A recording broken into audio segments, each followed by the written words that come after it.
Night no longer belongs to silence. It belongs to readiness. It belongs to weapons waiting in shadows. What if the quiet sky above your city is not emptiness, but a patrol?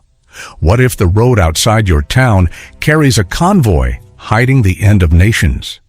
What if the ocean beneath a tourist ferry shelters a submarine armed with fire enough to erase an entire coastline? What if the bomber that roars across distant skies is not just theater, but the opening act of a final war? These are not the inventions of nightmares. They are the declared posture of a nuclear power. Vladimir Putin has spoken. Russia's future rests on a modernized nuclear triad, land, sea, and air. And he claims that strategic modernization now reaches 95% completion.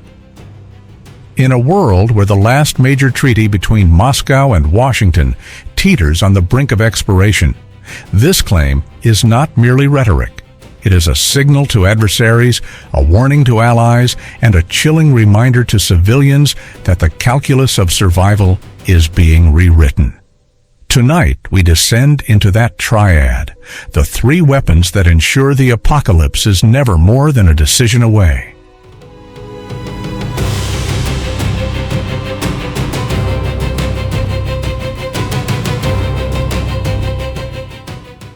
On the land, Russia fields the RS-24 Yars, solid-fuel intercontinental ballistic missiles deployed in silos and mounted on massive mobile launchers that roam forests and highways like predators in camouflage. Each Yars missile can carry multiple nuclear warheads, each warhead with its own independent target. One missile, many cities. One convoy, the destruction of nations. The terror of Yars is not only its power, it is its mobility. A road-mobile ICBM can vanish into the terrain. To an enemy, it is a ghost, unseen, uncounted, untargetable until it is too late. A silo, hardened under concrete and steel, demands an overwhelming strike to silence it. So imagine this. NATO radar picks up movement in a Russian forest. Is it a drill, a deception, or the quiet prelude to annihilation? Who decides? Who dares to wait? And who pulls the trigger first?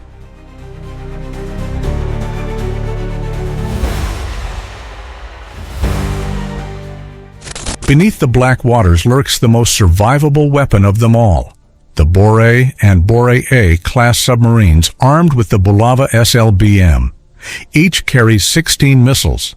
Each missile can carry multiple warheads. From the deep, they can strike across continents. From silence, they can end entire nations. The submarine is the essence of deterrence. No one knows where it hides. No one knows when it moves. The ocean itself is its armor. To NATO and the United States, the Borei is a nightmare. You cannot disarm what you cannot find. You cannot neutralize what you cannot track. And you cannot guarantee survival if after a first strike, the sea still carries a vessel that can erase your capital in under 30 minutes. So ask the question, when the ocean swallows the sound of a prowling SSBN, how many mistakes can one sonar operator afford to make?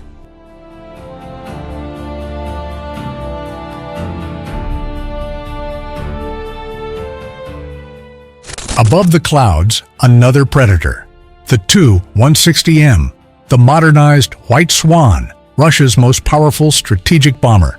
It carries not one bomb, but a swarm of cruise missiles. The KH-102, nuclear-capable, designed to fly low, to follow terrain, to hide in valleys, to evade radar until the moment of impact. With ranges measured in thousands of kilometers, these missiles mean the bomber does not need to cross a border to erase cities far beyond Russia's reach. The bomber is not just a weapon, it is a performance. When Tu-160Ms rise into the air, NATO scrambles interceptors. The world watches flight paths across Arctic skies. Each sortie is both message and menace, a reminder that destruction can be sent from the clouds. But here is the terror. Bombers blur the line between drills and attack. A patrol can be a signal. A signal can become a strike. And by the time the difference is clear, it is already too late.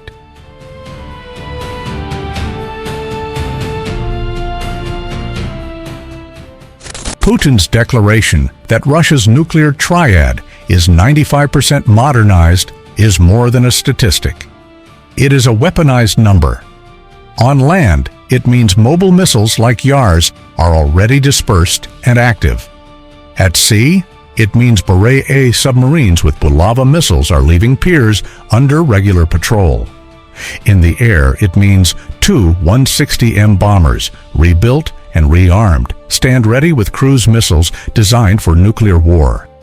But modernization does not only describe technology, it describes readiness. It describes doctrine. It describes a political message that Russia's nuclear forces are no longer relics of the Cold War, but sharpened tools for 21st century confrontation.